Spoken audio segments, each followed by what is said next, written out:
Hey, it's Amir Bormand, another episode of the Talent Tango. This is the Daily 10 where we try to keep a topic under 10 minutes. I'm here with my brother Arash and my business partner. Hello.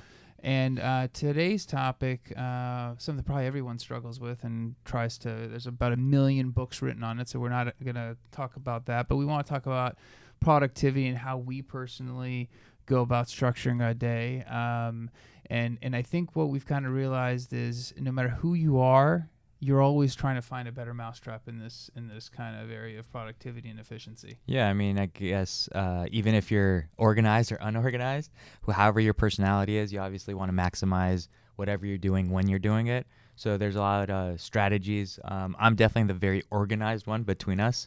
So And by very organized, he means he is obsessed with checklists and tasks. I literally, I probably would just, I've seen him organize his inbox, and we fundamentally believe in two different, like an email, we use Gmail for work. So fundamentally, he has folders for everything, and fundamentally, I have 0 folders for anything.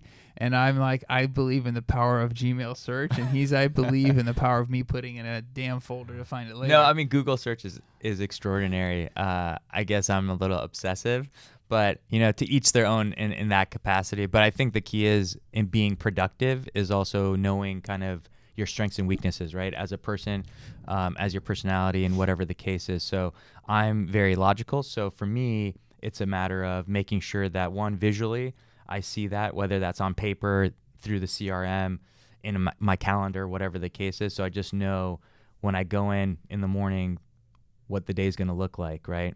So for me, I have my system. Amir kind of has a chaotic system. I am chaotic. So we're opposite. We're brothers, but we're like, this is where we're complete opposites in terms of, like, for me, I struggle with finding a system that works. And right. For me, everyone in the office knows I do not like paper. Like I'm against printing paper, printing anything. I do it electronically. It's the better way to go. But when it comes to my to-do list, what I've actually discovered for me, it's very important to have it on a piece of paper so I see it in front of me. So for me, I like to break my day down by first looking at, you know, the high level of what's going to happen in the day, and I try to allocate my time into buckets, into the 4 buckets where my day goes. And then I like to look at it in 15-minute increments, because that way I can kind of judge if I'm, you know, piling on too much, too little, and if something goes wrong, I can then make that adjustment, you know, on a piece of paper. And make so sure you're taking it and breaking it down by 4 quadrants, right? Priorities that you bucket. So what are those 4 for you? So for me, so obviously in a recruiting role, I break it out into 4 distinct areas. For me, one is doing recruiting, working on the recruiting side. The other one is business development activities. Sure. I break out calls because those do take up time. And then the other one is I consider them like, you know, entrepreneur or director level stuff where you have to just fundamentally put your, you know, manager hat on, or you're actually, you know, running payroll, stuff like that, where it's in none of the other buckets, but they are part of the business that have to get done. As an entrepreneur, you have to do them. So for a lot of people that might be listening, right, if they're a manager, obviously you have that bucket too. If you're Absolutely. not, then you have 3 buckets, right? You have you could bucket it like if you're an individual contributor, you could easily set up however many buckets. So I think what's important is, so I got to the 4 buckets by looking at my day and going, where does my day go? Right? What are the big buckets of time where my day goes, where if I'm not aware, I could end up being down a rabbit hole and I look back and I didn't get what I need done. Sure. So once I broke down my day and I was aware that those are the 4 areas where almost all my time goes, then I could focus on allocating then the granular time to each of the things that I need to get done. I think for anyone in any role, what I've learned is if you know where you're spending your time, then at the high level, you know how you're going to break out your 8, 10, 12-hour day, whatever you're working. And then getting into the details, for me, you know, once I established that, breaking out the 15-minute increments was super important as well, because anything more than 15 minutes, maybe I apply 2 blocks to it, but then I really need to know that I'm investing my time into something. Sure, yeah. And then I give myself the flexibility to move things around in those 15-minute increments. So, so to your point, I think the key here is know where your time is being spent and make sure that then you're accountable Because if I say, let's say for recruiting, I'm going to spend 3 hours today recruiting in the recruiting bucket, and I have a lot of activities that are, set up during the day, and I'm like looking at it going, well, how am I going to carve 3 hours out? Right. That's going to force me to look back and go, okay, so am I overestimating my day, or is this more important than some of the other activities I've set up? Maybe, a director level thing can be pushed to tomorrow. But if there's calls, the calls you're committed to. So I think it's just important. It holds me accountable. It kind of is a good check and balance for me personally. Yeah, no, I think staying committed and taking a look at where you're spending your time is going to reverse tell you what's a priority, right? Absolutely. But the key to your point is not investing too much time in something and putting enough time into it, right? So for me, I'm very task driven and very oriented to that defining a lot of my day.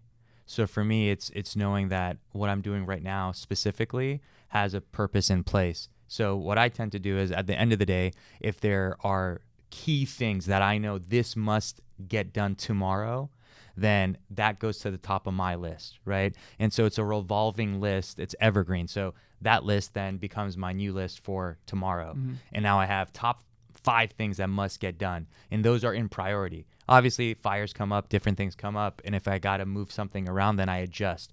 And whenever I get through that, then it's off the list and it doesn't make it back to the list. Now, if I get through 3 out of the 5, then the next 2 become the top 2 for the next day. So it's a constant step by step going through each day. Is it on paper, or are you actually putting all this in the CRM or ATS to keep track of it? So the things that are specific to individual tasks are in the CRM, because that's just an easy way. The bigger fundamental things that I know are top priorities, those I put down and make sure that those are the top 5 things that I'm constantly focused on. And if some things, they're very repetitive, making sure that at 2 p.m. I'm doing X, Y, Z, right? I try to be conscious of my day and know based on the past kind of how the days fluctuate. Mm-hmm. So I have some flexibility, but those key things I like to write down and have that just as a revolving, on my desk, on my notepad. And then on the weekend I can take that home, and I always have that with me and kind of use that as a working document. Interesting. Yeah, and I think what I do is like I make sure at the beginning of the day I've established my big 3. So at the top of my to-do list, I have written what I think are, could be 1, could be 3, depending on how big they are, like up to 3 things that must get done in the day. Like they are the priorities that cannot slip to the next day, because I've already in my mind committed that they've, and if they're too big, then I've broken them down into something more manageable for that day. And then obviously the other thing I'm doing is I'm constantly keeping track. So obviously stuff that goes in the system that electronically is being captured is fine, but it's the little things that come up that you're like, well, I got to do this. And it's like, I want to capture that on the list. Right. So that it's out of my head. I don't have to worry about it. And then if it's really priority, then I move it up and I'll adjust. But then at least I know it's been captured and I'm not mentally spending time trying to keep track of it. And then I'll relook at the list tomorrow. I do copy a lot of stuff from page to page, which is a little bit inefficient. I think most people will be like, that's a waste of time. You could do it electronically. But what I found versus doing it electronically versus manually is the pain of doing it electronically, there is none. You just copy, paste, move, shift it. But actually when you're handwriting it into the next day, it really forces you to go, okay, why did I not get to this, right? And then also, if I start seeing I'm writing the same thing 2, 3, 4 days in a row, I'm like, is this really important? Exactly. So it helps me eliminate stuff that I feel like I've added because I was like, oh, I need to do this. And I'm like, okay, well, maybe it was delegated to somebody else. Maybe it just fell off and it's not important. But it really does make me focus on reevaluating every day and what I did versus what I'm going to be doing the next day. Yeah, I mean, I think the time sensitivity of whatever you're working on is going to prioritize a lot. Absolutely. I just try to stay on top of what I know needs to get done today. Yep. So then I don't have a backlog, and that backlog is then when people start drowning, and that's when you can get into some tough positions. Yeah, absolutely. Yeah, I mean, I think it's kind of funny, even though we approach it 2 different ways. You're more task driven. I like it more on a piece of paper, and I kind of look at the high level to get to the low level. I think in the end, the real key is that you need it accountable someplace, because you need to reflect back and keep track of what's going on. So that is it for today. we're gonna have to cut her off there. That's the 10. So we're gonna be true to the 10 minutes. But we want to know how you guys are organizing your day. If it's in recruiting, it's in sales, your individual contributor, your manager, engineering, whatever the function is. I'm really curious to see 100%. how you are doing it. Maybe there's a tip or trick, put a comment in. I'd like to be able to have that shared with the whole audience. But appreciate you listening. Please leave us a review on iTunes or anywhere that you are listening to the podcast, or if it's a video, either one. And then we'll be back again tomorrow. Thanks. See ya.